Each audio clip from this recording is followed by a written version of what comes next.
Ah, yeah, finally about to get to California. There it is. Welcome to... That can't be right.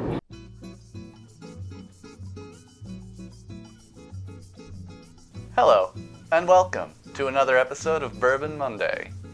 I'm in Kentucky! I don't know how I got here, but I'm here! No way. Yeah! When did you show up? Like, right after all the distilleries closed. We're here in front of a live studio audience.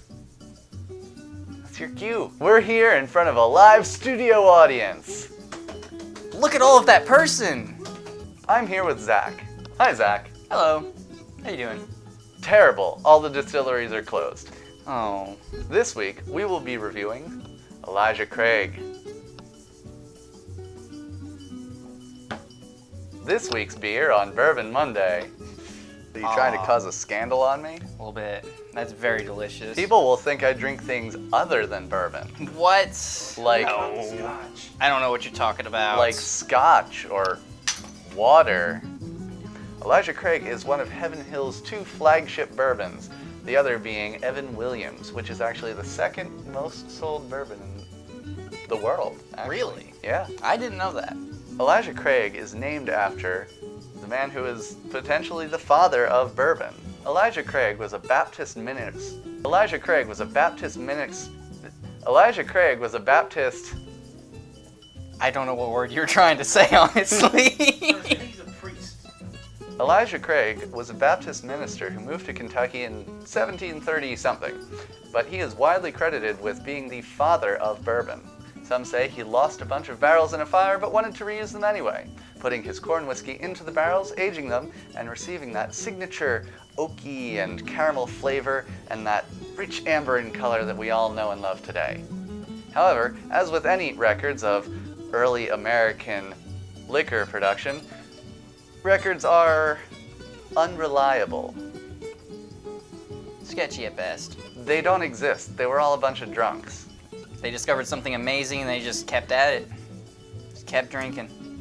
And that tradition continues on today. Indeed. Elijah Craig is a rich amber in color. Definitely a rich amber in color. Very caramely it looks like, much like any other bourbon. All Amazing. bourbons are different colors. What are you talking about? Rich amber in color. Rich amber in color. Rich amber in color. Rich amber in color. A rich amber in color. Rich amber in color. It's a rich amber in color. I've never seen this two bourbons color. that are the same color. No. It smells very spicy to me. Kind of hits your nose a little harder than other bourbons I've smelled before. I think aside from some vanilla flavors, there's a little bit of citrus in there. Definitely and some definitely vanilla. some spice. Yeah. Definitely vanilla, definitely some spice. It was really good. Definitely taste the spice to it. It's got a lot of spices in it. And a lot of caramel. On the palate, it's a lot of caramel flavors with a little bit of vanilla. Definitely oaky, but it's not overpowering. Right. And it's very well balanced with the spice that is there. Yes. It's a little bit peppery, but just enough to not be overwhelming. Definitely. Overall, it's very smooth. Very smooth indeed.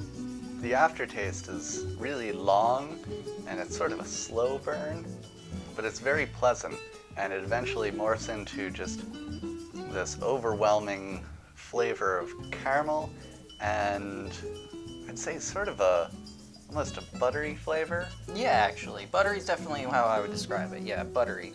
It's like the longer you sit there, the more buttery it kind of gets until it just like levels off smoothly. Nothing's very abrupt with this. I'm also noticing some rye flavors, like rye bread flavors, that are very subtle on the palate, but build throughout the aftertaste. And as soon as the burn stops, they sort of sit there. I think they work really well with the caramel. So what you're telling me, this is basically the bread and butter. Ha! There's actually an interesting story about Elijah Craig and, Heaven Hill in general. In 1996, there was an event that happened that a lot of people refer to as the River of Fire, where there was a fire in the Heaven Hill rick houses, and it ended up taking out the rick houses and setting all the barrels aflame, Oh, no. which exploded 90,000 barrels of aging whiskey all exploded and just washed into the river nearby in Bardstown and set the entire river on fire. Oh my goodness. Yeah. We would have lost Elijah Craig as well as several other notable bourbon recipes if it weren't for the help of actually Jim Beam. At least one other distillery, all the competitors really, came in and helped them out, helped put out the fire, retrieve the recipes, retrieve the yeasts, the mash bills, and make sure that we still had this and other really good bourbons. Thank goodness they did. 'Cause I'd be very sad without the bourbon. Thanks, guys. Thank you. He's yet to pour me another one.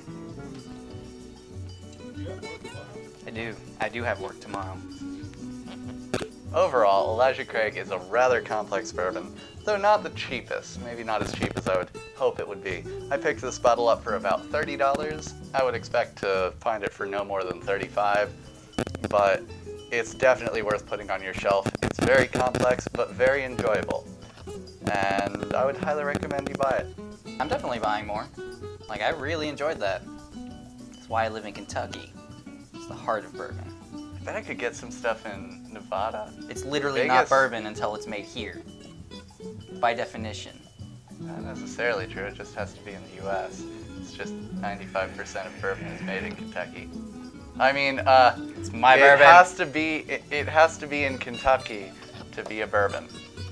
Join us next week when we'll be in... Damn it, cat! Join me next week when I'll be in God knows where.